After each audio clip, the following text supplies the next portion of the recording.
माननीय सदस्य श्री दीपेंद्र सिंह हुड्डा जी, 10 minutes please. अध्यक्ष महोदय, भाजपा सरकार के लगभग 7 वर्ष के कार्यकाल में अर्थव्यवस्था के क्षेत्र में कथनी और करनी में इस सरकार के बड़ा अंतर रहा है और ये बजट भी उस कथनी और करनी के अंतर को चरितार्थ करता है। आत्मनिर्भर भारत की बात करने वालों ने स्किल डेवलपमेंट का बजट घटाने का काम किया है। संवेदनशीलता की बात करने वालों ने दिव्यांग कल्याण का बजट घटाने का काम किया, तो न्यू इंडिया की बात करने वाले सरकार ने वैज्ञानिक अनुसंधान का बजट घटाने का काम किया है। सबका साथ सबका विकास का नारा देने वाली सरकार ने अल्पसंख्यक कल्याण का बजट घटाने का काम किया है। तो राष्ट्रवाद की बात करने वाली सरकार ने जवानों की पेंशन का बजट घटाने का काम किया। किसानों की आय दुगनी करने की बात करने वाली सरकार ने कृषि बजट घटाने का काम किया है। तो भारत को विश्व गुरु बनाने की बात करने वाली सरकार ने शिक्षा का बजट घटाने का काम किया। मगर ये कथनी और करनी में अंतर केवल इस बजट तक सीमित नहीं है। 7 साल का कार्यकाल इसका गवाह। बड़े बड़े नारे दिए गए। नारा था कि 2 करोड़ रोजगार हर साल देंगे, 14 करोड़ मिल जाने चाहिए थे 7 साल में। मगर यही सरकार है जिसके कार्यकाल में पिछले साल 70 साल में सबसे अधिक बेरोजगारी के दर को सरकारी आंकड़ों के माध्यम से NSSO के सर्वे ने दिखाने का काम किया। मगर 70 साल का केवल अकलौता बेरोजगारी का रिकॉर्ड नहीं तोड़ा। 70 साल में सबसे ज्यादा बेरोजगारी दर हुआ तो आपकी सरकार में। 70 साल में सबसे ज्यादा डीजल पेट्रोल महंगा हुआ तो आपकी सरकार में। 70 साल में डीजल पेट्रोल पे सबसे ज्यादा टैक्स लिया गया, पेट्रोल जीवी सरकार है, तो आपकी सरकार में। 70 साल में रुपया डॉलर के मुकाबले में सबसे नीचे गिरा, सबसे रुपया सस्ता हुआ तो आपकी सरकार में। 70 साल में NPA के माध्यम से बैंक का कर्जा सबसे ज्यादा डूबा गया तो आपकी सरकार में। और 70 साल में गरीब अमीर के बीच में अंतर सबसे ज्यादा बढ़ा तो आपकी सरकार में। 1% सबसे अमीर व्यक्तियों के पास 73% संपत्ति। केवल कोरोना काल में 11 सबसे अमीर जो हिंदुस्तानी हैं उनकी संपत्ति में 13 लाख करोड़ का इजाफा। जो MSP की हम मांग कर रहे हैं, MSP को लागू करने में विशेषज्ञों का आकलन है, हरीश दामोदरन का एक लेख आया है कि वो केवल 1.5 से 2 लाख में, क्योंकि जितने खरीदा जाएगा कुछ बेचा भी जाएगा, 1.5 से 2 लाख के घाटे में MSP पूरी तरीके से लागू की जा सकती है। अगर ये 13 लाख जो केवल कोरोना के टाइम में 11 सबसे अमीर हिंदुस्तानियों की संपत्ति में इजाफा हुआ, उसी पे आप टैक्स लगा दें तो जो किसान का MSP का उसका पूरा कराने का काम आप कर सकते हैं। मैं कृषि पे आऊंगा। उम्मीद थी कि ये बजट किसानों को समर्पित होगा, क्योंकि जब आपकी अर्थव्यवस्था डगमगा गई थी कोरोना में तो किसान अपने हल को लेकर निकला था, ट्रैक्टर का स्टीयरिंग पकड़ के निकला था और अर्थव्यवस्था को बचाने का काम किया था। उस समय आपकी भोजन की व्यवस्था अबाधित किसान ने देने का काम किया था। लेकिन कृषि बजट को ही आपने घटा दिया 8.5%। कृषि कानून पे बड़ी चर्चा हुई। ये कहा गया कि आंदोलन के बारे में बात करिए, इन कानूनों में काला क्या है ये हमें नहीं बताया गया। मैं 2-3 बातें उसमें भी बताना चाहता हूं, काला क्या है। आपने कहा 11 राउंड बातचीत की हुई, किसान संगठनों ने कुछ काला नहीं बताया। नजरिए का फर्क है। आप इसको बड़े व्यवसायी के प्रॉफिट मार्जिन के नजरिए से देखते हैं या आप इसको किसान के जीवन मरण जीविका के नजरिए से देखते हैं। कहा गया कि बिन मांगे दिया गया, और बिन मांगे बहुत से कानून दिए गए थे। बाल कानून बिन मांगे दिया गया था, दहेज कानून, ट्रिपल तलाक बिन मांगे, कई बार अच्छे कानून बिन मांगे भी दिए जाते हैं।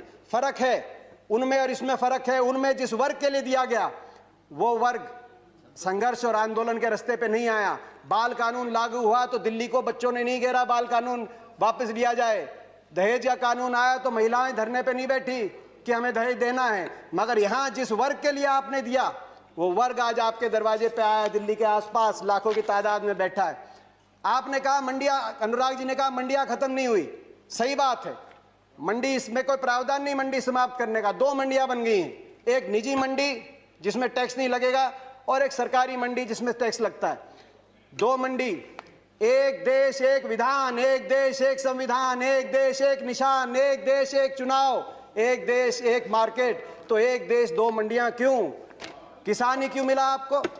एक मंडी। और ये जो टैक्स आप कह रहे टैक्स मुक्त कर दिया, टैक्स कौन देता है? खरीदार देता है इन मंडियों में टैक्स, किसान नहीं देता।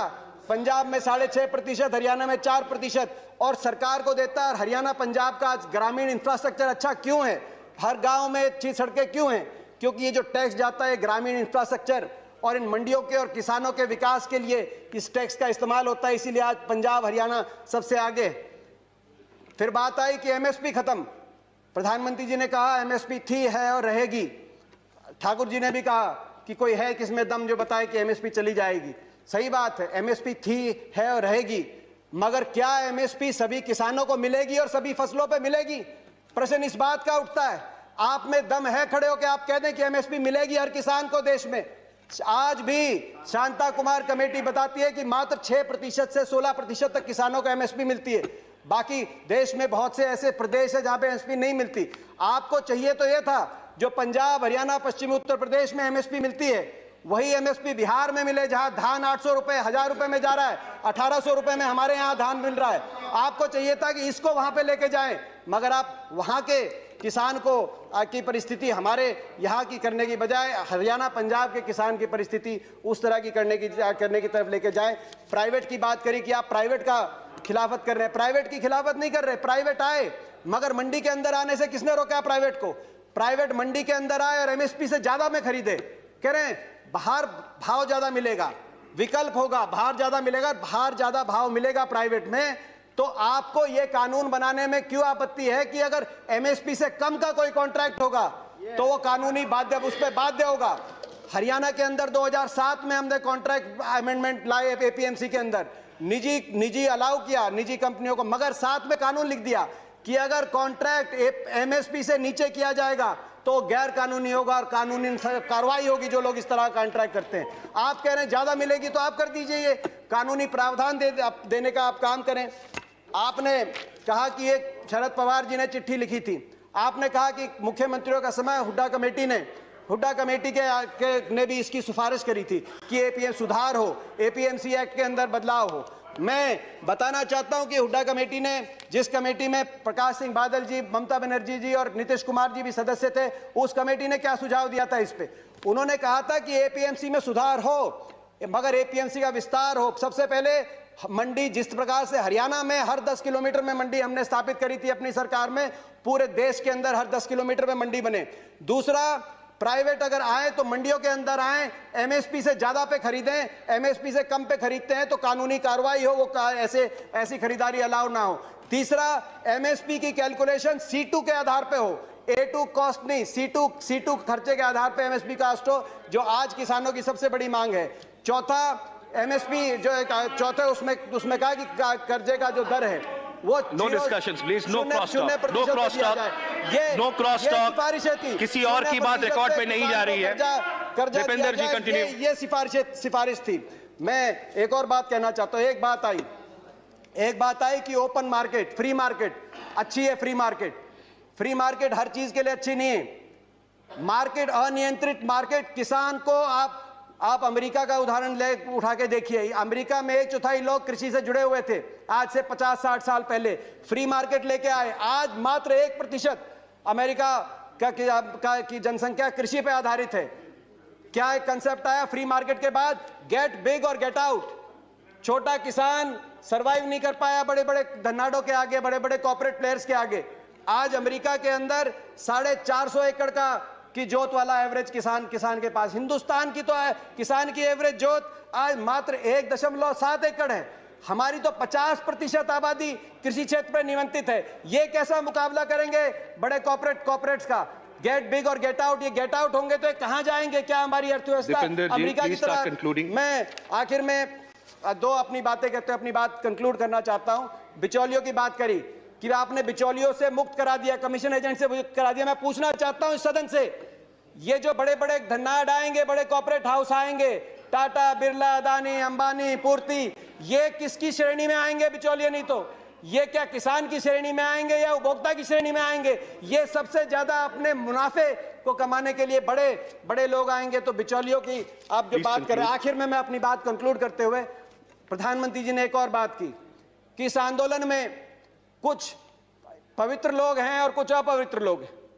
प्रधानमंत्री जी की बात हम मान लेते हैं, कम से कम आप पवित्र लोगों की बात मान लीजिए। आंदोलन में जो पवित्र लोग हैं, अगर आंदोलनकारी पवित्र हैं, पवित्र भावना से अपने हक के लिए बैठे हैं, आप उनकी बात मान लीजिए और इसकी शुरुआत आप दो कदम उठा के उसकी शुरुआत करिए। आप तुरंत, मैं मांग करता हूं, बातचीत के दरवाजे, क्योंकि आप भागे थे 11वें राउंड में बातचीत से, 12वीं बातचीत के दरवाजे खोलें। आपकी प्रजा है, अपनी प्रजा की बात मानने से आप छोटे नहीं होंगे, अपनी प्रजा की बात मानने से आपकी हार नहीं होगी। बातचीत के दरवाजे खोलते हुए, और दूसरा, जो 200 लोगों ने, 200 से ज्यादा किसानों ने अपनी जान कुर्बान करी है, उनके परिवारों के लिए आपके लिए सहानुभूति का एक शब्द नहीं निकला, कम से कम उनके परिवारों की मदद के लिए एक पैकेज की घोषणा करके विश्वास बनेगा। हम विश्वास बनाने वाले लोग हैं, विश्वास बनेगा। मैं हाथ जोड़ के आपसे प्रार्थना करता हूं, आपकी प्रजा, आपके लोग हैं, इनकी बात मानिए। आपका बहुत बहुत धन्यवाद। जय हिंद, जय जवान, जय किसान।